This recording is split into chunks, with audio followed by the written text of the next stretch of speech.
Hello students, this is Wilson. I am a NEET biology faculty. Today we are going to discuss living world chapter from 11th class. So let us see.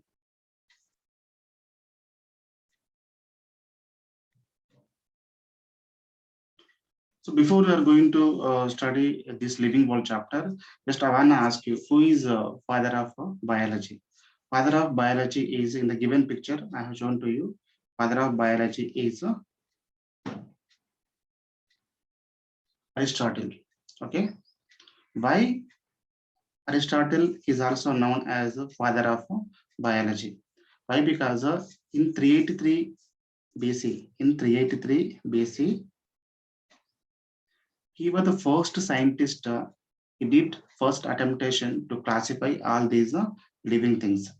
That is the reason he is considered as a father of biology. So now father of biology is Aristotle, and Aristotle also known as a father of zoology. So he is father of biology at the same time. He is also called as father of zoology. And who is father of botany? Father of botany is Theo Theophrastus. Do you know this Theophrastus was the student of Aristotle, and earlier at that time they were both of them were philosophers, and he did first attemptation at that time. Aristotle was the first scientist. He did the first attemptation to classify all living organisms, and also his student name was Theophrastus. The first scientist, he did first attemptation to classify the flora. That means plants. That is the reason Theophrastus is also known as the father of botany. Father of botany. Understand? So before we are going to study this chapter, we must know about these scientists. That means Aristotle and Theophrastus. Why? Because they did a lot of efforts to classify these living organisms. So let us see one by one. We are going to study these living organisms. Okay, living world.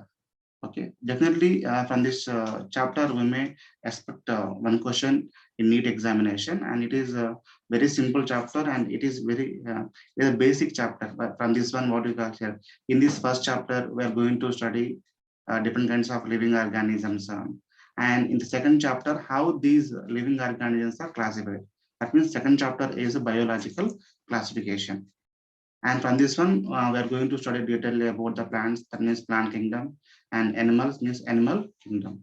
So let us see, first of all, in this living world, and living world means what? Okay, and what kind of organisms are present here? How these organisms are classified? And living organisms means what are the characteristic features they are following? One by one, we are going to study here. Suppose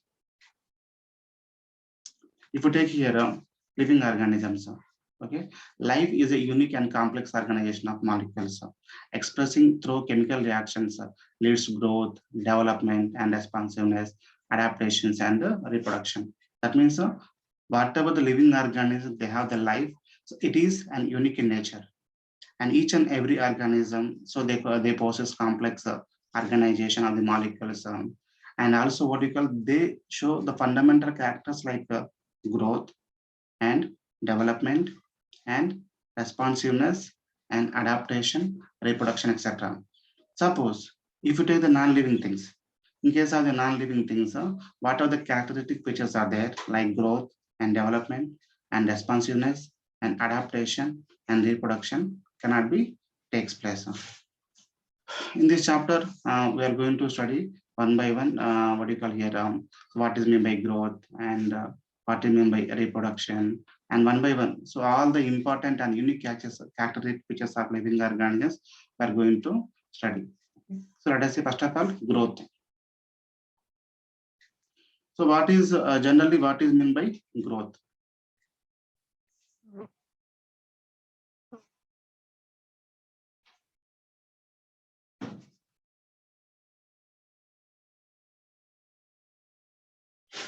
So suppose if you take the growth means what we call a permanent change in the size of living organisms is also known as a growth. Suppose if you take here, growth means increase in mass and number of cells. That means what we call here, whenever growth is the characteristic features of living organisms, and what is going to happen in these living organisms? Increase in mass. That means size can be increased. And what you call here, number of cells can be increased. And this growth pattern, which is going to vary in case of the what you call here, prokaryote. In prokaryotes, the growth is going to vary. And in case of the plants, the growth is going to vary. And in case of the animals also growth pattern is different. So once again, listen here. How can you define this growth?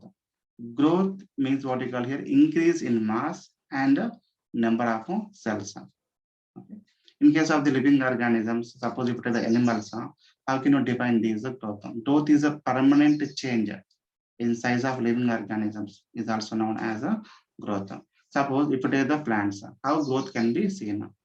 In case of the plants, we are studying here. First thing, in case of the plants, growth occurs continuously. That means what you call here, some of the plants, they used to grow continuously throughout their life. So such kind of growth is also known as perennial growth. Okay. So continuously, whatever the in case of the plants, whatever the cells are there, they continuously they used to divide and increase in their mass.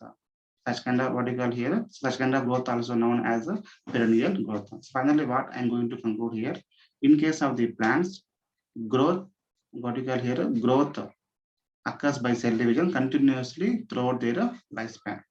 Okay. So next, in case of the animals, what it is going to happen? Suppose in case of the animals,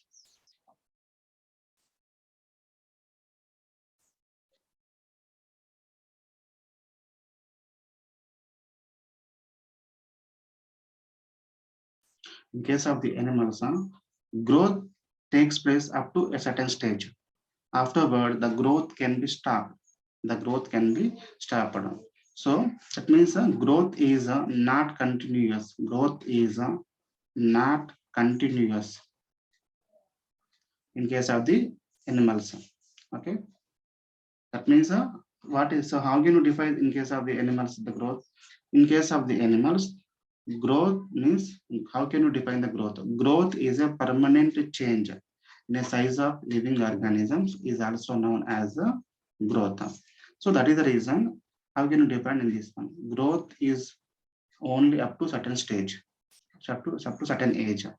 And afterwards, what happened here? Of course, afterwards also growth can be takes place. Whatever the cells are there, the died cells can be replaced, and what you call here, the new cells are formed. For what you call here, for our body repair purpose, the cell division can be takes place. But what you call here, increase in the mass cannot be takes place. Okay? So that means increasing the growth cannot be takes place. Okay. So next, what about prokaryotic organisms? Prokaryotic organisms, what happen here? Usually growth can be takes place by cell division. That means one cell which is used to divide into two daughter cells. By this way, the growth can be seen in these prokaryotic organisms. Okay. So in examination point of view, if they will ask you questions, suppose if they will frame you questions from this growth, suppose in case of the plants, okay, in case of the animals, generally I will write here growth. Can we see growth in non-living things? Can we see, suppose in case of the non-living things, growth can take place or not? In case of the non-living things, growth can be takes place or not? Generally, in case of the non-living things, growth cannot be takes place, but they grow by accumulation of the material on the surface. Okay. Suppose and this is a rock, just you can take, and some of the soil particles or other particle, we are adding some of the materials. So by this way, what happened here, growth can be seen externally, not internally. So generally, non-living things, they cannot grow by themselves, but they grow what we call whenever we can add the additional materials. Okay, and in these non-living things, growth can be reversed. In these non-living things, what happened here, growth can be reversed.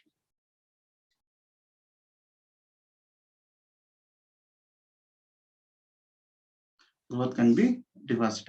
Whenever you can remove the extra material, so obviously the growth can be reversed. Okay. And what about human beings and other organisms? Usually, what do you call, in case of the in living organisms, growth from inside. What do you call, internally, whatever the body parts are there, so these cells can divide and the growth can be seen internally. Okay, growth is the intrinsic property in case of the living things, and growth is the extrinsic property. Extrinsic property. Extrinsic nature in case of the non-living things, and growth can be intrinsic nature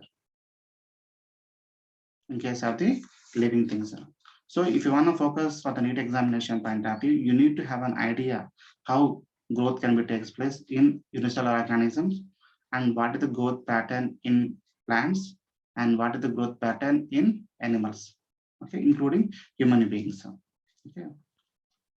And even growth, if you go, suppose if you are going to study and the growth pattern between the plants and animals, and non-uniform growth in case of the plant, that means we can able to see phototropism and geotropism, etc. And in case of the uniform growth, that means all body parts they grow simultaneously in our body. That means uniform growth can be seen in the animals, and non-uniform growth can be seen in the, what do you call here, plants. That means non-directional growth. And here in our body and including animals, growth can be takes place in a proper way. Next one is reproduction. So reproduction means what? Suppose it is an important, it is a defining property of living things. Reproduction is also known as, so reproduction is considered as the defining property. And suppose if reproduction cannot be takes place, what happens? Suppose in our body, all systems are present. That means we have digestive system, we have respiratory system, circulatory system, and excretory system, etc. All systems which are helpful for survival purpose. And reproduction is the what do you call here? Reproduction is the major property which helpful for survival, what do you call, continuation purpose. Suppose reproduction means what? Reproduction means what you call here, the ability of an organism. So suppose if you take, this is an organism. Okay. The ability of an organism which produce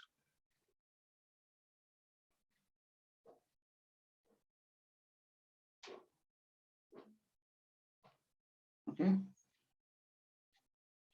the ability of an organism which produce new organisms of its own species is called reproduction.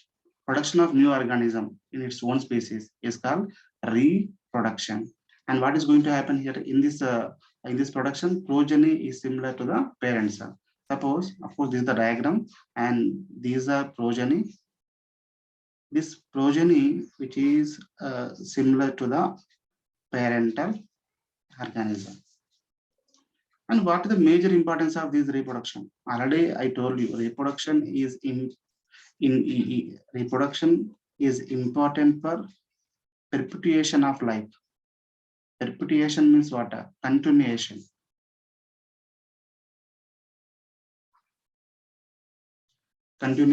Continuation purpose, reproduction is very important. Suppose God suddenly, what you call, God suddenly he stopped the system in all living organisms. So obviously we cannot predict and we cannot expect the next generation if the system is absent. So reproduction plays a vital role. And how reproduction can be, everyone knows that reproduction, organisms reproduce generally by two things. That means asexual reproduction and sexual reproduction. Asexual reproduction means what here? Asexual reproduction means what? Asexual. It means what? A itself it is indicating. Asexual reproduction means only one organism is involved.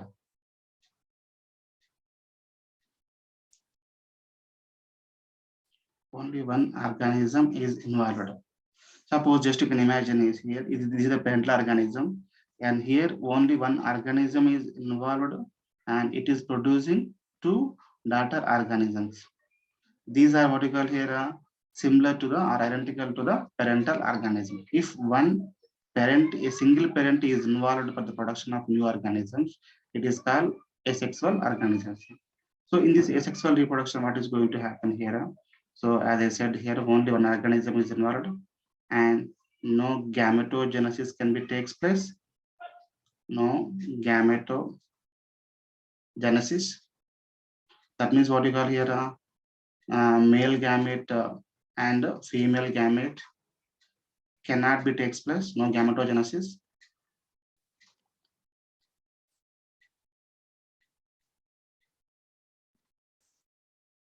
And at the same time, no syngamy.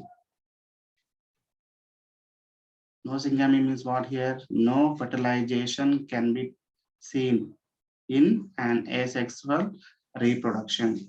No fertilization can be seen in an asexual reproduction. So in asexual reproduction, only single parent is involved. By this way, it produces new daughter organisms, and these daughter organisms are exactly similar to the parental organisms, and at the same time, no gametogenesis can be takes place. That means there is no formation of the gametes, and there is no fertilization can be takes place. In addition to that, that means only one organism which is dividing into two daughter organisms. So obviously, there is no variation and diversity can be seen if reproduction takes place asexually. So next one, sexual reproduction. Sexual reproduction means what here? Two organisms can be involved here. So one is male and another one is female. So two organisms can be involved in the sexual reproduction, and male organism produce male gamete, and obviously female organism produce female gamete.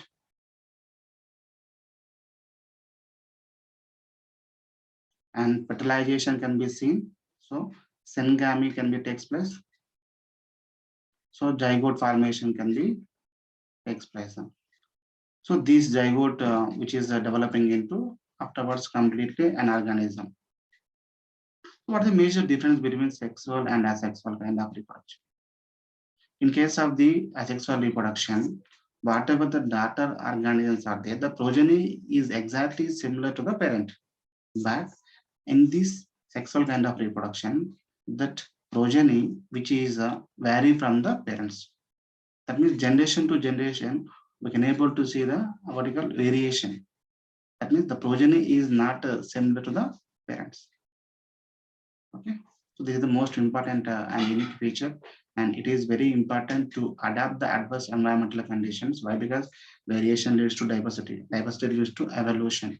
Okay, so that is the reason all organisms they prefer to do the sexual reproduction instead of asexual reproduction. Next one. So generally, growth is the increase in cell mass. Hence, unicellular organisms, growth and reproduction are same. So already we discussed how a reproduction can be takes place in unicellular organisms. That means prokaryotes. In this prokaryotic organisms, so growth and reproduction, growth and reproduction, which occurs growth and reproduction, which occurs by cell division. Cell division. Okay, so it is the most important one. And some of the organisms they do not reproduce here. We are going to study detailed study in second year chapters. That means mules and worker bees and infertile couple, human couples. And hence reproduction is not perfect. Reproduction is not a perfect defining character of living organisms. So it is not a perfect defining character. So in examination point of view, sometimes they will ask you questions, which is the defining character. Then you need to answer that. In case of the reproduction is not a perfect defining character. Why? Because in some of the organisms, fertilization cannot be seen. Suppose if you take care, mules are there, they can't able to reproduce. They have no ability to reproduce. and worker bees and infertile human couples are there. Okay, so that is the major reason. That means till now we discussed two topics, two properties. First one is growth is over. So you need to focus the growth pattern, the growth type in prokaryotic organisms, and also in plants, and also in animals. And reproduction. Reproduction also, what you call the difference between sexual reproduction and asexual reproduction, and which kind of organisms they are unable to reproduce. So third property we are going to study here. The third property is metabolism.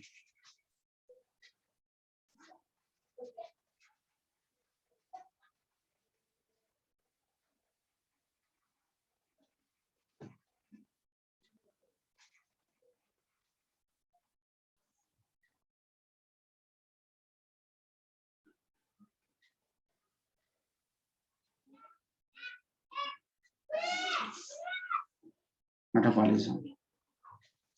So metabolism means what? It is the sum of the sum total of all biochemical reactions takes place inside a living system. Suppose if you can imagine human beings, okay, in our body there are many systems are present. Digestive system is there, respiratory system is present, and circulatory system is present, and what do you call here, reproductive systems are present. So what is going to happen here? Metabolic activities. Metabolic activities means a series of biochemical reactions, series of biochemical reactions which takes place where inside the living system. And these metabolic activities are metabolism basically, which is divided into two types. What are they? Anabolism and catabolism. Okay. Suppose I will tell you one of the important example. We are eating food. That is called anabolism. After eating, what is going to happen here? That food can be digested. That means that can be degraded. That degradation is nothing but a catabolism. Both anabolism and catabolism together called metabolism. That means in metabolism, both reactions can be takes place. It means anabolism can be takes place and catabolism can be takes place. So anabolism means what? Anabolism is a constructive process. It's a constructive method. And what about catabolism? It is actually destructive process.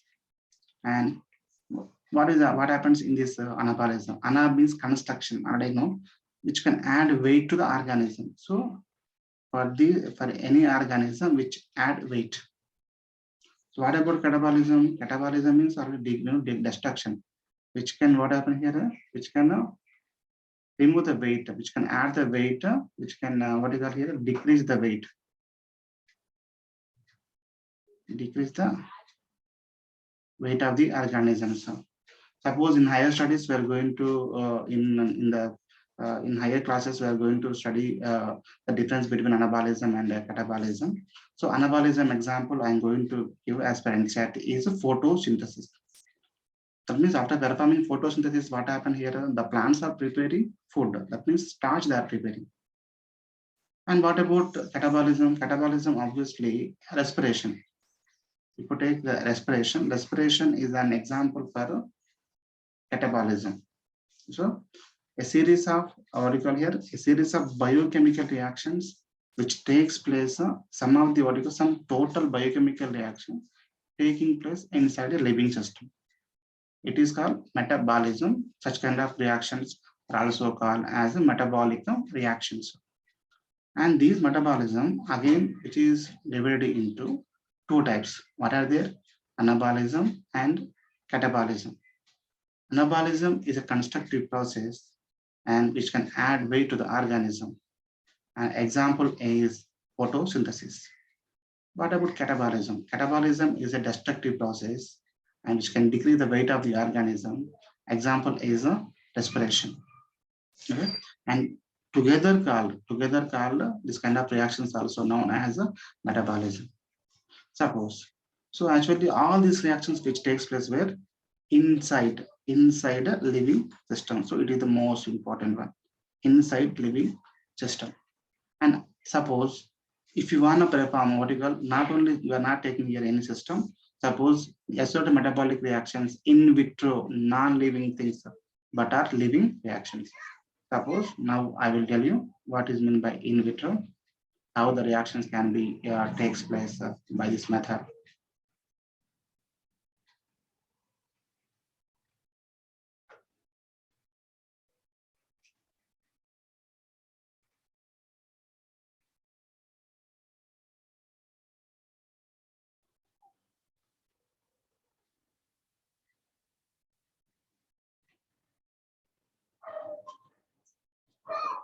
Suppose if we take here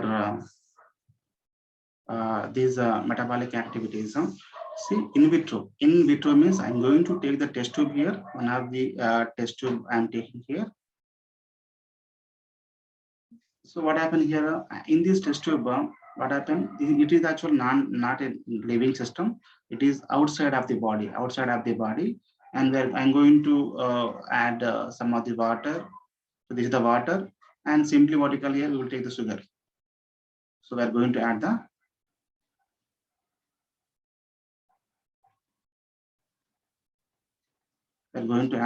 sugar. That means outside the body also, what happened here? So afterwards, out later on, these sugar can be either sugar or salt can be dissolved in the water. Means a series of reactions which takes place externally under controlled conditions. That means what you call it is in vitro. In vitro. I already know that in vitro fertilization. In vitro fertilization. The fusion of what you call male gamete is with female gamete can be takes place outside of the body. That is called in vitro fertilization. So in examination point of view, sometimes they may ask questions.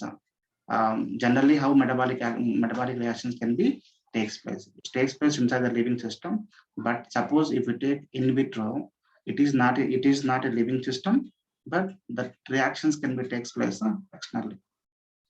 Okay. Next one we are going to study here. So with this, we studied what you call here growth. We studied, and at the same time we discussed about reproduction. And third one is metabolism. Next one is fourth one is cellular organization. So obviously you know that all living organisms, everyone know that cell is the basic unit of life. All living organisms, they made up of cells. They may be unicellular or multicellular. That means all living organisms, they start or they begin their life with a single cell. It may be unicellular organism or multicellular organisms. So later we're going to study detailed in cell biology chapter. Next one is consciousness. So from this one, we may expect questions in NEET examination. Consciousness. So what is meant by consciousness? See, it is the ability of an organism to sense their environment, respond to the environmental stimuli like light, water, temperature, other organisms, chemicals, pollutants, etc. So therefore, all organisms, they are aware of their surroundings. So this is called what you call here self-consciousness. Okay. That means I will tell you here consciousness means what you call, I'm going to use the one more word, irritability. Irritability means what you got here, responsiveness. Responsiveness means all organisms, they respond to the changes which occurs in the environment. Suppose if it is raining, we try to move what you call here somewhere else.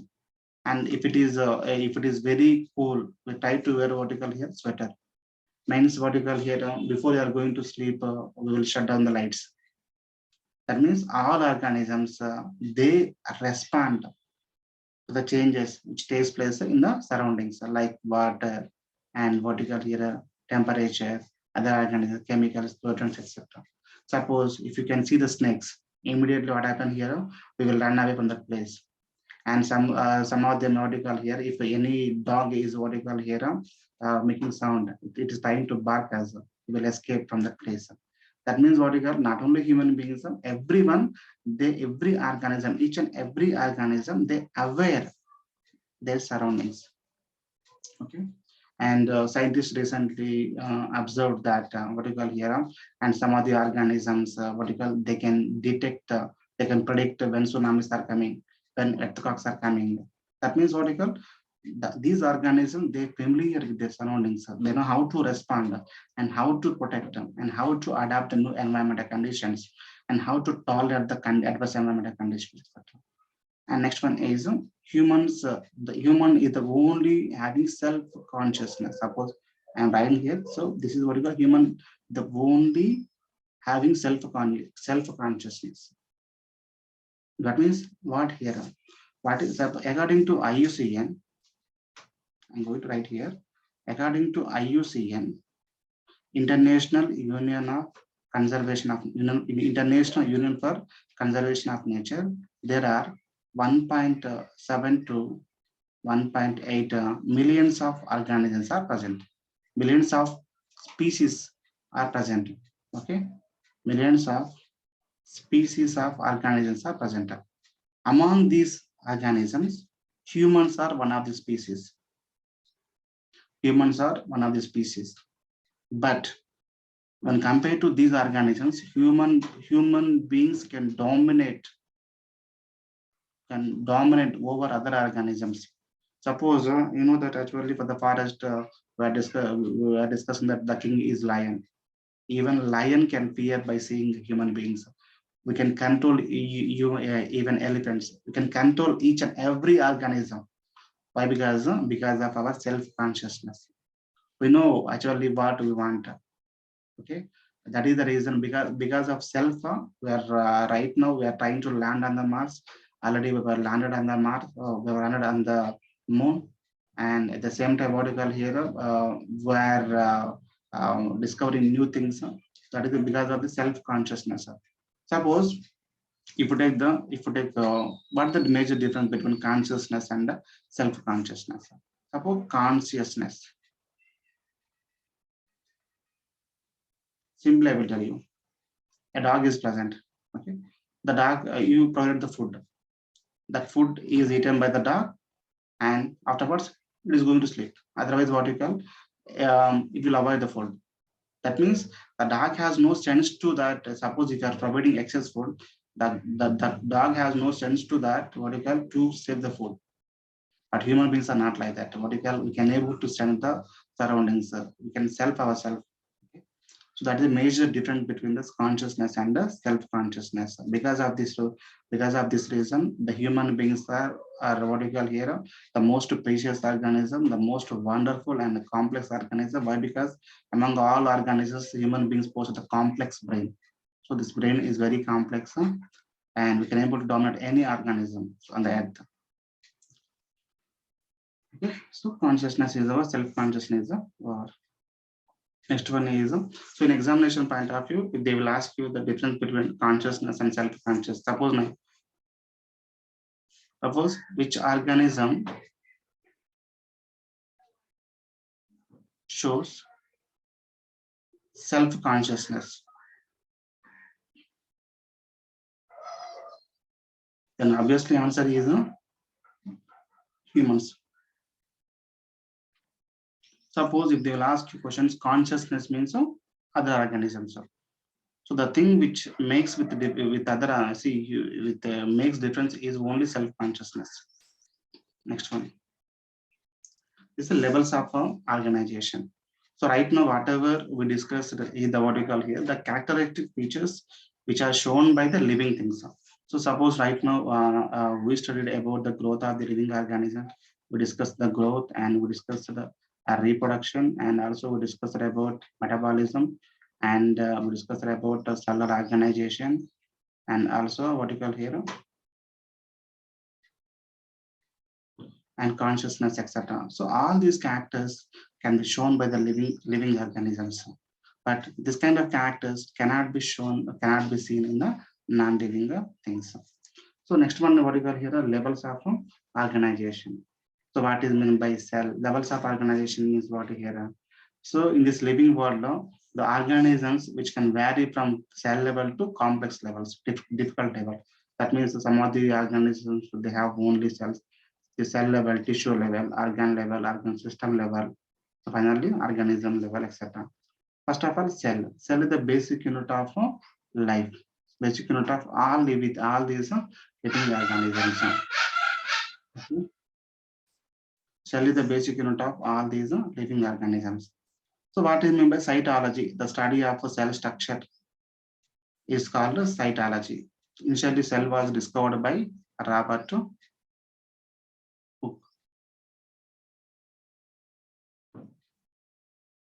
Robert Hooke was discovered. Remember, all living things they start at they begin their life with a single cell. Okay. And the basis of cell are living organisms are two types. They are prokaryotic organisms and eukaryotic organisms. So next one is tissues. Tissues means what? Histology. The study of tissues also called as histology. A group of cells, suppose you know a group of cells which are performing same function is also known as tissues. So initially cell which is forming tissues. Tissues are forming here what you call all organs or structure composed by the more and different types of tissues. So they form what you call here a cardiac tissue, muscle tissue, bone tissue, all they used to form the organs. So we have ears and eyes, nose, etc. All examples of example for this one. Next to all these organs, they used to form the organ system. Organ system means suppose digestive system is there, and respiratory system is there, circulatory system is available, and excretory system is there, reproductive systems are there. So all organ systems, these systems are present in organisms. Okay. So all organisms they form population. Suppose human beings are example for the population, and this population they used to form community. Community leads to ecosystem. Ecosystem leads to ecology, and finally what happened here? Biosphere. So biosphere means what you call here in this at the all living things are present. Okay. Thank you, students. So this is the what you call I have given to you basic idea of living world. What kind of characters can be seen in the living things and cannot be seen in the living things. So in the next class, we are going to study different kinds of what you call here how organisms can be identified and how they classify it. So each and everything, etc. Thank you very much.